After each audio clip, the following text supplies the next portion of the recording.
Yes सरकार, नमस्कार। माहौल जबरदस्त शानदार। आपने और हम सब ने ये जरूर सुन लिया है कि जीएसटी 2.0 धमाका हो गया है हिंदुस्तान में 22 सितंबर नवरात्रि स्थापना के दिन से। सर, इंडिया के अंदर जीएसटी की नई रेट्स एप्लीकेबल हो गई है, जिसके लिए बहुत सारा फायदा दिया गया है एंड कंज्यूमर्स को। तो बहुत सारी इंडस्ट्रीज के लिए आपने सुना होगा कि रेट ऑफ टैक्स कम कर दी है, कुछ इंडस्ट्रीज में टैक्स एग्जम भी किया है। And yes, motor vehicle industry में तो जीएसटी कंपनसेशन सेस बिल्कुल ही रिमूव कर दिया है, हटा दिया है, जिसकी वजह से कॉस्टिंग लगभग सेल प्राइस टैक्स का जो इंपैक्ट है वो लगभग अराउंड 8 to 10% इंपैक्ट आने वाला है, और उससे कार की कॉस्टिंग कम हो जाएगी, कार की सेल प्राइस कम हो जाएगी। ये सब हमने सुना हुआ है।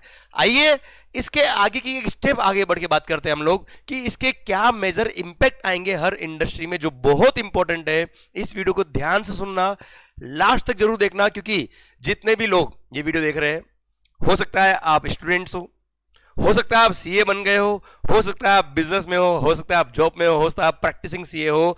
आपके हर सेक्टर में जो भी आपके क्लाइंट है, आपका बिजनेस है, वहां आपको यहाँ पे आपके जीएसटी के इंपैक्ट बहुत यूजफुल आपके लिए काम आने वाले हैं।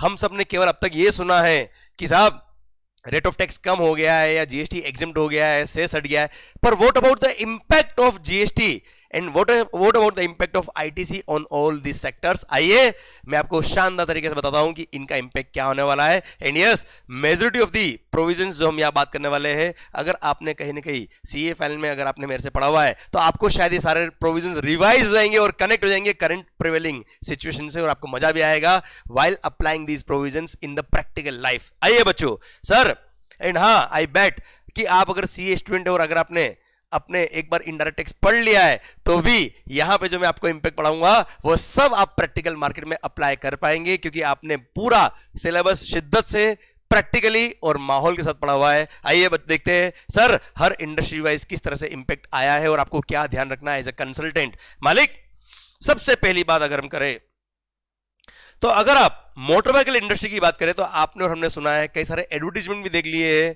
कि सर मोटर व्हीकल की कॉस्टिंग कम हो गई है, मोटर व्हीकल पे जीएसटी कम कर दिया है। जीएसटी कम कैसे हुआ है? वैसे देखा जाए तो रेट ऑफ जीएसटी कई सारे मोटर व्हीकल पे जो 28% था वो 40% हो गया है, पर जीएसटी कंपनसेशन सेस जो इन पे लगता था वो अब हट गया है। अब GST compensation cess motor vehicles पे एग्जम्प्ट होने की वजह से, मोटर व्हीकल्स पर एग्जम्प्ट होने की वजह से वहां पे क्या इंपैक्ट आएगा? सर ध्यान दीजिए, सपोज हम लोग देखते हैं ग्रोसली कि यार अगर किसी इंडस्ट्री में पहले सर जो टैक्स था वो अब एग्जम्प्ट हो गया है, तो ध्यान दीजिए, जीएसटी, सीजीएसटी, एसजीएसटी, यूटीजीएसटी या आईजीएसटी, ये अपने आप में अलग टैक्सेस है, और जीएसटी कंपनसेशन सेस अपने आप में अलग टैक्स है। अगर आपके पास जो आउटवर्ड सप्लाई है उस पर जीएसटी कंपनसेशन सेस लगता है, तो ही जीएसटी कंपनसेशन सेस पे परचेज पे अगर आपने कोई टैक्स पे किया जीएसटी सेस, तो उसका आपको क्रेडिट मिलता है। मतलब जीएसटी सेस का क्रेडिट जीएसटी सेस के अगेंस्ट ही मिलता है। जीएसटी सेस का क्रेडिट आप नॉर्मल सीजीएसटी, एसजीएसटी या आईजीएसटी की लायबिलिटी पे करने में यूज नहीं कर सकते। तो अब मेरा पॉइंट आप समझने वाले हो कि मालिक what about stock in hand. ध्यान से सुनिएगा, बहुत काम का पॉइंट है। जितने भी मोटर व्हीकल्स के ट्रेडर्स है, डीलर्स है, मैन्युफैक्चरर है, सर उन सब पे इस प्रोविजन का बहुत भारी इंपैक्ट है, जहां पे बवाल मचा हुआ पूरी इंडस्ट्री के अंदर। सरकार, अगर आपने सपोज 100 कार्स का स्टॉक आपके पास है, sir you are a dealer, आपके पास 100 कार का स्टॉक आज की तारीख में है, और जब आपने परचेज किया था, ऑब्वियसली आज अगर स्टॉक है 21 सितंबर या उससे पहले परचेज किया था आपने, उसके परचेज पे आपने जीएसटी भी पे किया हुआ है और जीएसटी कंपनसेशन सेस भी पे किया हुआ है। अब अगर वो कार जो आपके स्टॉक में है वो आप 22 सितंबर के बाद अगर बेचते हो, क्योंकि कस्टमर क्या करेगा, उसके बाद ही खरीदना चाहेगा, क्योंकि उसको लगता है कि हमारे को टैक्स कम लगेगा, तो डेफिनेटली अगर वो बाद में कार बिकती है तो क्या होगा, जब 22 सितंबर या उसके बाद कार बिकेगी तो उस पर नॉर्मल जीएसटी लगेगा, पर जीएसटी कंपनसेशन सेस नहीं लगेगा। तो सर 22 सितंबर के बाद जो कार बिकने वाली है उस पर सेस नहीं लगने वाला, तो उस कार के परचेज पे अगर आपने जीएसटी कंपनसेशन सेस अगर पे किया था, तो उसका क्रेडिट अब आपको रिवर्स करना पड़ेगा। वो क्रेडिट अब आपकी कॉस्ट का पार्ट बनने वाला है, that has to be added in the cost. मतलब क्या होगा बच्चों, दोस्तों, section number 18 subsection 4 read with rule number 44 हम सबने पढ़ा हुआ है कि अगर आपके आउटवर्ड सप्लाई टैक्सेबल थे और बाद में वो क्या हो गए, एग्जिम्ट हो गए, तो क्या होता है, जितना भी इनपुट स्टॉक में है, भले वो रॉ मटेरियल फॉर्म में हो, डब्ल्यूआईपी फॉर्म में हो या फिनिश गुड्स फॉर्म में हो, अगर आप ट्रेडर हो तो उन कार के परचेज पे जो जीएसटी पे किया, वो जो जीएसटी कंपनी सेस आपने जो पे किया, सिंस आपके आउटवर्ड सप्लाई पे सेस एग्जिम्ट हो गया, इसलिए उस सेस का पूरा क्रेडिट आपको क्या करना पड़ेगा, आउटपुट टैक्स लायबिलिटी में ऐड करना पड़ेगा, वो अमाउंट आपको गवर्नमेंट को पे करना पड़ेगा। अब बहुत सारे लोग जो पूरी इंडस्ट्री का, सर मैंने ओवरव्यू किया है, जो बहुत सारे क्लाइंट, बहुत सारे लोगों से मैंने बात करी इस इंडस्ट्री से रिलेटेड, बहुत सारे लोगों के पास एक्सेस कंपनी सेस का क्रेडिट पड़ा हुआ है। मतलब उनके हिसाब से उन्होंने जो सेस पे किया था वो क्रेडिट उनके पास बहुत सारा एक्यूमुलेटेड पड़ा है, क्योंकि उन्होंने कार लॉस में बेची थी। सर सपोज 20 लाख की कार परचेज करी और उसको बेचा कितने में, 19,50,000 में, तो क्या हुआ सर, उनके पास परचेज पर सेस का अमाउंट ज्यादा था, सेल पे सेस का लायबिलिटी कम था, उसकी वजह से एक्यूमुलेटेड सेस ऑलरेडी उनके पास पड़ा हुआ है बहुत सारा एज आईटीसी। सेकेंड, जिनके पास स्टॉक पड़ा हुआ है, अब कार सेल अब होगी तो सर उन सेस का परचेज पे जो टैक्स पे किया उसका क्रेडिट पड़ा हुआ है। नाउ सेल पर 22 सितंबर के बाद आपको सेस एग्जाम कर दिया है तो सेस नहीं लगेगा, अब वो सारा क्रेडिट आपको रिवर्स करना पड़ेगा। अब ध्यान से सुनिएगा मेरी बात को, यहां section number 18 subsection 4 read with rule number 44 कहता है कि जितनी भी कार आपके स्टॉक में है, जैसे 100 कार आपके स्टॉक में थी एज ऑन 22 सितंबर ओपनिंग स्टॉक या 21 सितंबर का क्लोजिंग स्टॉक समझ लीजिए 100 कार से, तो उन 100 कार्स के परचेज पे जो आपने जीएसटी सेस पे किया था उतना आपको क्रेडिट रिवर्स करना पड़ेगा, उतना आपके आउटपुट टैक्स लायबिलिटी में ऐड करना पड़ेगा, उतना सेस गवर्नमेंट को पे करना पड़ेगा। सपोज उन 100 कार्स का सेस बनता है सपोज 1 CR, अब 1 करोड़ का जीएसटी कंपनसेशन सेस उस डीलर को, जिनके पास 100 कार का स्टॉक था, जिनके परचेज पे 1 करोड़ का उन्होंने सेस पे किया था, वो 1 करोड़ का सेस का क्रेडिट उनको क्या करना पड़ेगा, आउटपुट टैक्स लायबिलिटी में ऐड करना पड़ेगा, इतना 1 CR गवर्नमेंट को पे करना पड़ेगा। अगर उनके पास सेस का क्रेडिट सपोज नील है, क्यों, क्योंकि उनके सेस का लायबिलिटी ऑलरेडी इतना था कि उन्होंने सेस का क्रेडिट यूज कर लिया था, तो भी 1 CR आपको गवर्नमेंट को पे करना पड़ेगा मेरे भाई, ध्यान दीजिएगा, 1 CR गवर्नमेंट को पे करना पड़ेगा। एंड सेकंड थिंग, अगर आपके पास सेस का क्रेडिट का बैलेंस सपोज 1.5 CR था, एक्सेस क्रेडिट बैलेंस था, तो 1 CR तो रिवर्स करना ही करना है, एक्स्ट्रा जो 50 लाख है वो भी क्या हो जाएगा, लैप्स हो जाएगा, मतलब अल्टीमेटली पूरा 1.5 CR लैप्स हो जाएगा और रिवर्स करना पड़ेगा, आपको कॉस्ट का पार्ट बनाना पड़ेगा, बहुत भारी लॉस है ये। ओके, सेकंड थिंग, सर जिनके पास सेस का बैलेंस नहीं है वो बहुत खुश हो रहे थे, पर ध्यान रखिएगा आपके पास अगर सेस का बैलेंस नहीं है तो भी जितना कार आपके स्टॉक में है उनका जो क्रेडिट बनता है प्रोपोर्शनेट जो परचेज पे टैक्स पे किया हुआ उतना आपको गवर्नमेंट को पे करना ही पड़ेगा। It will have a major impact on costing of all your vehicles.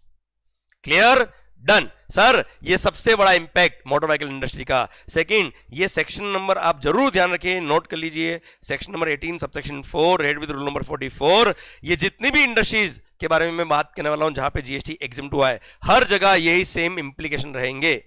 ये तो मैंने बात करी आपके regarding GST compensation cess. Now talking about suppose insurance sector, health insurance, life insurance of individuals, इस पे भी जीएसटी एग्जिम कर दिया है। मतलब 22 सितंबर 2025 के बाद अगर आप इंश्योरेंस कराते हो या उसके बाद आप इंश्योरेंस प्रीमियम पे करते हो तो भाई साहब आपको 18% जो इस पे प्रीमियम पे जीएसटी था वो अब एग्जिम्ट हो गया है। पर इंश्योरेंस कंपनीज के लिए ध्यान रखने वाली बात ये हो गई कि इंश्योरेंस कंपनीज सपोज 100 रुपए का प्रीमियम है, 100 पर 18% टैक्स था पहले, 118 में वो कस्टमर को 118 का प्रीमियम लेके गवर्नमेंट को 18 रुपए पे करते थे। पर अब हम लोग जो कस्टमर्स है वो क्या सोच रहे हैं कि अगर 22 सितंबर या उसके बाद अगर हमने इंश्योरेंस प्रीमियम पे किया तो वो 100 रुपए ही पे करना पड़ेगा। पर 100 नहीं भाई, सर सिंस ये सर्विसेज एग्जिम्ट हो गई है इंश्योरेंस सेक्टर की, तो इंश्योरेंस सेक्टर ने अपने परचेजेस पे जो भी जीएसटी पे किया होगा उनका क्रेडिट उनको नहीं मिलने वाला है, तो वो क्रेडिट उनको अपनी कॉस्ट का पार्ट बनाना पड़ेगा। मतलब सपोज वो 100 रुपए की इंश्योरेंस सर्विस देने के लिए 50 रुपए उनका कॉस्ट है और 50 रुपए की कॉस्ट पे सपोज 5 रुपए उनका टैक्स पे होता था, जिसका वो पहले आईटीसी लेते थे, अब उनको आईटीसी नहीं मिलेगा तो उनकी कॉस्टिंग 5 रुपए से बढ़ जाएगी। और यहां पे इंश्योरेंस प्रीमियम जो आपसे वो 100 रुपए लेते थे वो आपको 105 लेंगे, मतलब पूरा 18 आपकी कॉस्ट से कम नहीं होगा, आपकी कॉस्टिंग से मेरे इस एग्जांपल के थ्रू जो मैंने एग्जांपल दिया उसमें 13 रुपए कम होंगे, मतलब 105 will be your premium. Clear, done. Sir third industry, third other sectors, जहां पे जीएसटी एग्जिम्ट हुआ है वहां पे भी सेम फंडामेंटल अप्लाई होगा। जैसे आपने सुना होगा कई सारी life saving drugs and medicine, around 33 life saving drugs medicine, कुछ कैंसर के इलाज में काम आने वाली दवाई, इन पे जीएसटी गवर्नमेंट ने एग्जिम कर दिया है। सर जैसे आपने सुना होगा पनीर, प्री पैकेज या लेबल्ड पनीर जो आता है, then all Indian breads like roti paratha etcetera, इन पे जीएसटी एग्जिम कर दिया है। तो ध्यान रखिएगा 22 सितंबर के बाद जिन्होंने इन गुड्स को बेचा उस पर जीएसटी नहीं लगेगा, पर इनके परचेज पे अगर जीएसटी पे किया है तो उसका क्रेडिट इनको रिवर्स करना पड़ेगा। जितना भी स्टॉक मेडिसिन सप्लायर्स के पास है, जितना भी स्टॉक इन गुड्स के सप्लायर्स के पास पड़ा है जो 21 सितंबर या उससे पहले परचेज किया हुआ था साहब, जो स्टॉक 21 सितंबर को क्लोजिंग स्टॉक होगा, उन सब के परचेज भी जो जीएसटी पे किया है वो स्टॉक का पूरा क्रेडिट क्या होगा, रिवर्स होगा, वो पूरा कॉस्टिंग का पार्ट बनेगा। These points have to be taken care of by every dealer. आपके भी अगर क्लाइंट है, अगर आपके भी कोई दोस्त है, आपके भी कोई रिलेटिव्स है जो इन बिजनेसेस में है, आप जरूर उनको ये सेक्शंस का रेफरेंस दीजिएगा, आपको बहुत अच्छा लगेगा एंड उन लोगों को बहुत ध्यान रखना पड़ेगा उनकी कॉस्टिंग का ध्यान रखते वक्त। ओके सर, नेक्स्ट आएगा क्या सर, जैसे आपने सुना है कई सारे इंडस्ट्रीज में जीएसटी की रेट कम हुई है। सपोज किसी इंडस्ट्री में रेट ऑफ टैक्स था पहले 28%, जिसको कम करके 18 कर दिया, या 12% का 5% कर दिया। तो जहां पे भी रेट ऑफ टैक्स कम हुआ है तो वहां पे एग्जम्पशन नहीं मिला है, रेट ऑफ टैक्स कम हुआ है, तो वहां पे कोई क्रेडिट रिवर्स करने की जरूरत नहीं है। वहां पे क्रेडिट जो आपके पास पड़ा है, you can carry forward the credit for n number of years, वहां कोई लिमिटेशन नहीं है। पर यस, वहां पर आपको एक्सेस क्रेडिट का रिफंड नहीं मिलेगा। एक फंडामेंटल आपने सुना होगा, इन्वर्टेड ड्यूटी स्ट्रक्चर। अगर आपके आउटपुट गुड्स पर या आउटपुट सर्विस पर रेट ऑफ टैक्स कम है और इनपुट्स पर रेट ऑफ टैक्स हायर है, तो ऐसे केस में उसको बोलते हैं इन्वर्टेड ड्यूटी स्ट्रक्चर। और ऐसे केस में सर वहां पे एक्सेस आईटीसी का रिफंड मिलता है, पर वो केवल मैन्युफैक्चरर्स को मिलता है। सेम गुड्स जो आप सप्लाई करते हो, वही गुड्स अगर आपने परचेज करी थी, परचेज के टाइम पे रेट ऑफ टैक्स हायर था, जो था सपोज 28%, जब परचेज किया तब रेट था 28%, जब बेच रहे हो तब रेट कम हो गया और सपोज हो गया कितना 18% या 5% जो भी हुआ सर, तो ऐसे केस में this is not a case which is fit for inverted duty structure. आपको एक्सेस क्रेडिट जो है वो एक्यूमुलेट आपके पास हो गया है, आप उसको कैरी फॉरवर्ड कर सकते हो, फ्यूचर की लायबिलिटीज के लिए उस क्रेडिट को आप यूज कर सकते हो, एन नंबर ऑफ ईयर तक क्रेडिट को कैरी फॉरवर्ड कर सकते हो, पर आप उसको रिफंड नहीं ले सकते। इस चीज का जरूर ध्यान रखें आप लोग। पर यस, वहां क्रेडिट रिवर्स करने की जरूरत नहीं, क्योंकि वहां पे आपका आईटीसी, वहां पे आपका गुड्स एग्जाम नहीं हुआ है, सर्विसेज एग्जाम नहीं हुई है, रेट ऑफ टैक्स कम हुआ है सर।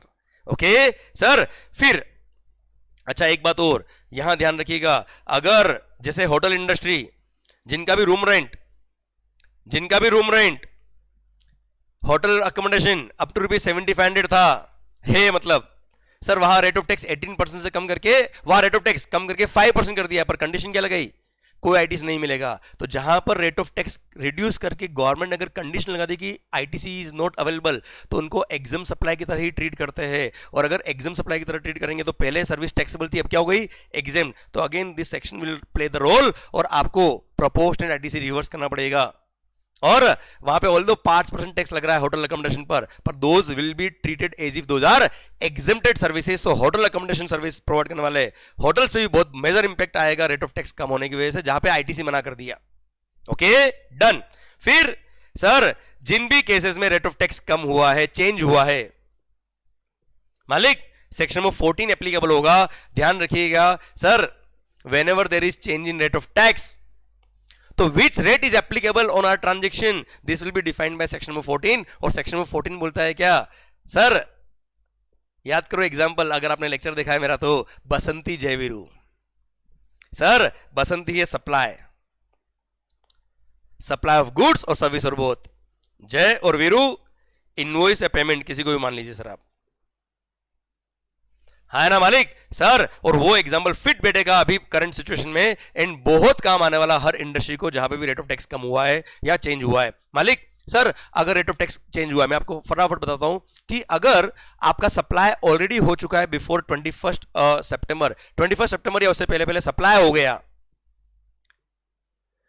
और अगर इनवॉइस या पेमेंट भी पहले ही आ गया, तो सर पहले वाला रेट ही अप्लाई होगा, मतलब एग्जिस्टिंग रेट बिफोर 22 सितंबर जो था वही रेट एप्लीकेबल होगा।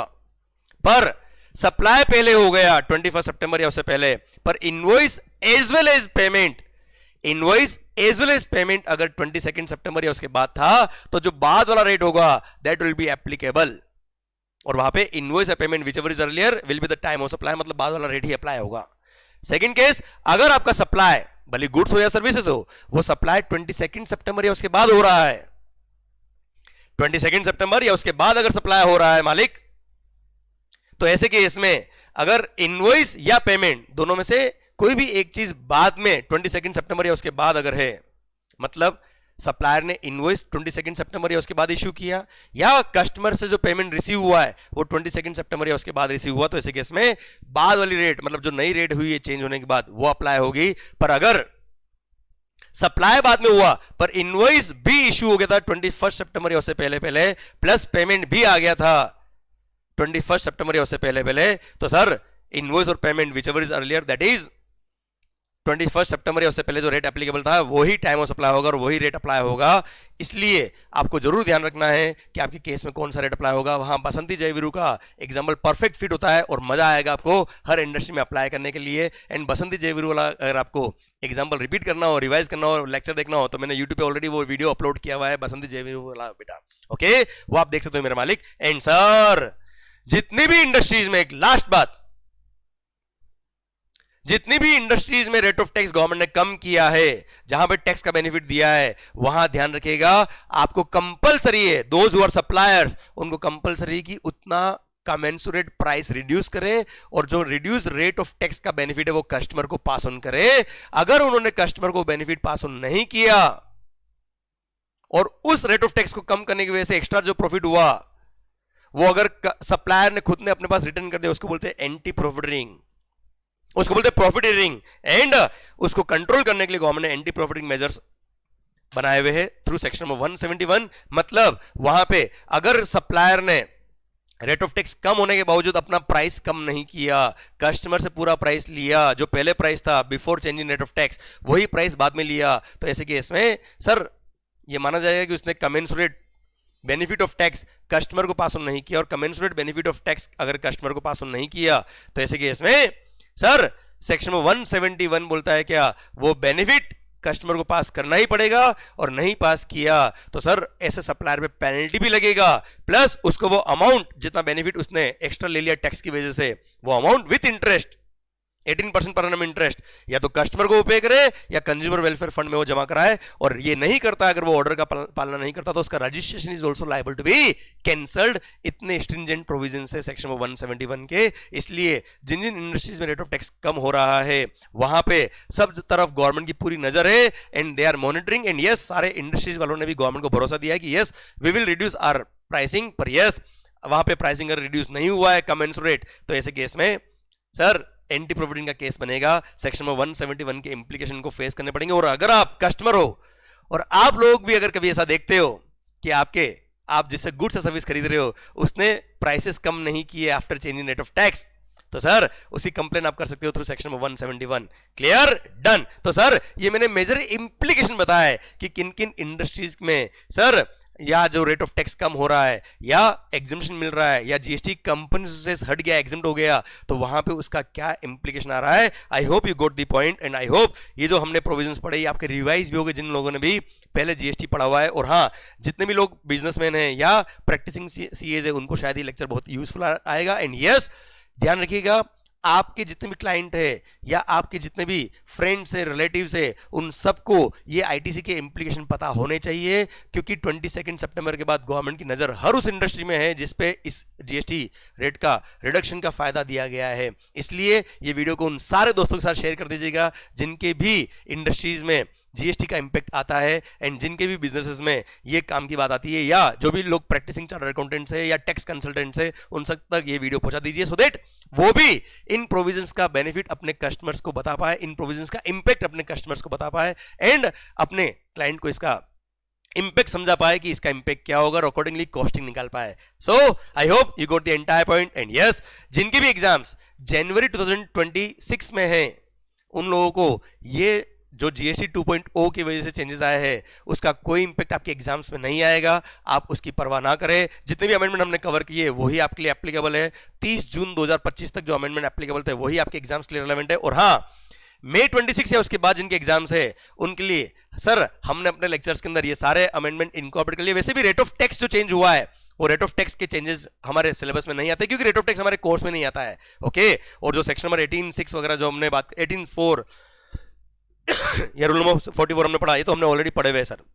ओके, तो मैंने इंप्लीकेशन बताया इन इंडस्ट्री के लिए। सो जो मेजर इंपैक्ट था वो रेट ऑफ टैक्स में था, एग्जामिनेशन में इसका मेजर इंपैक्ट नहीं है। पर हाँ, जैसे कुछ सेक्टर में, सर्विस सेक्टर में जैसे ये एग्जामिनेशन आए तो ये सब हमने अपने लेक्चर के अंदर इनकॉर्पोरेट कर लिए हैं। So no need to worry, you can sir go for the lectures and अपनी पढ़ाई अच्छे से कर सकते हो बेटा। ऑल द बेस्ट, माहौल जबरदस्त शानदार। आई hope you find this video very useful for your client, for your business and for your own study purpose also. Thank you so much, stay connected, माहौल जबरदस्त शानदार बनाते रहिए एंड भारत माता की जय। Thank you.